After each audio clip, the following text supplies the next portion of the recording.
Alam mo ba na 10 taon din ako na naging empleyado.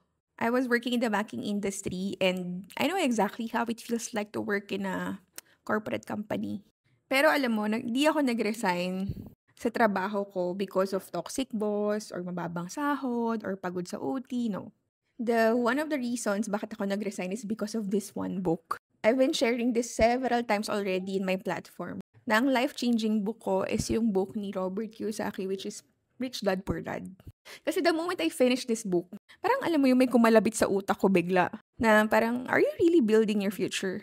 Or you're building someone else's future?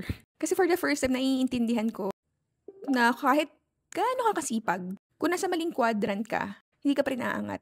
So, si Robert Kiyosaki, in-introduce niya itong something na literal na nagpa-shift ng mindset ko forever, which is cash flow quadrant. So, apat yun na kung hatiin mo sa apat, ayan, merong 4 quadrants dyan. So, first quadrant is letter E, second is S, and then the third is B, and then the last is I. So, yung E stands for employee, S is for self-employed, B is for business owner, and I is for investor.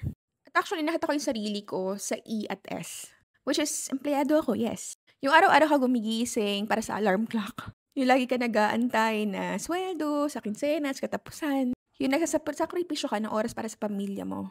Kapalit overtime. Yung masakit doon, yung pag akala mo kapag tumaas yung sahod mo, asenso ka na. Pero hindi pala. Kasi habang mas tumataas yung sahod mo, tumataas din yung lifestyle mo. Parang for me, hindi siya freedom. I also considered myself as self-employed kasi meron din akong mga negosyo. However, yung mga negosyo na binild ko is yung business na pag wala yung presensya ko, wala ako dun, wala ding income. And then I realized, the goal was never to have a stable job or magkaroon ng negosyo na ikaw rin ang empleyado. The goal here is to have time freedom and of course, financial control. Yung kahit tulog ka, na meron pa rin pumapasok na pera. Yung kahit wala kang boss, may system na kumikita for you. Yung pera mo, hindi ikaw yung alipin. Na kumbaga yung pera mo, siya mismo yung katrabaho para sa'yo. Though after that book, hindi naman ako nag-resign agad-agad, no? Siyempre nag-prepare ako, nag-ready ako, nag-ipon ako. Actually, nagtabi ako ng 6 na buwan ng sahod ko, na worth ng sahod ko for my savings. Tinabi ko lang yun sa bank account ko para in any case lang. Tapos, nagbasa ako ng maraming libro. Sobrang dami kong mga binasa ng libro. Nag-enroll ako sa mga iba't ibang mga training, seminars. And then, unti-unti kong binago yung direction ng buhay ko, yung mindset ko. Kasi syempre, from employee mindset to investor and entrepreneur mindset na. From paycheck to paycheck to multiple income streams. From hardworking to working smart with purpose. Hindi siya madali. Syempre, andyan yung takot, yung doubts. And marami rin naman times na nag-fail ako. Pero habang pinaghahandaan ko lahat, lagi ko lang binabalikan yung book na yun. Lalo na yung sinabi niya doon na, the rich don't work for money. The money work for them. At doon ko talaga sinimulan na aralin yung mga iba't ibang ways to invest. Paano ba ako makakapag-invest ng hindi blind? Na naiintindihan ko on when to enter, when to exit, how to read the chart. Kasi pagod na ako doon sa part na merong ibang nag-aasikaso ng mga investments ko. Kasi honestly speaking, I told you, nasa banking industry ako. And kaming mismo mga nasa bangko. Hindi naman kayo marunong magbasa-basa ng chart. Hindi namin alam kung bagsak talaga yung market ng specific asset na yun. Kasi hindi naman tinuturo sa amin yun. So why would you let someone manage your funds who doesn't even really know how to invest, who doesn't really know how the market works, how the market moves, diba? So you have to make sure that you put the money in an asset na you know kung ano nangyayari, diba?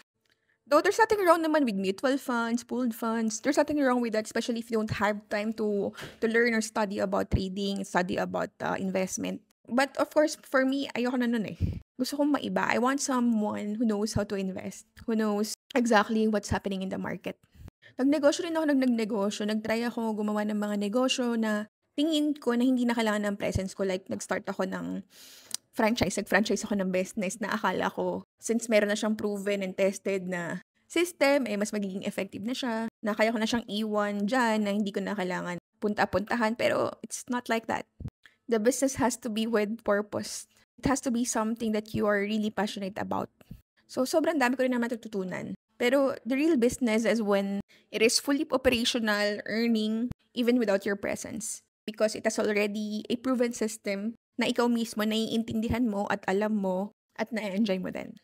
Ngayon, whenever I teach students about trading, about financial literacy, Lagi ko sinasabi sa kanila, the goal is not to quit your job right away.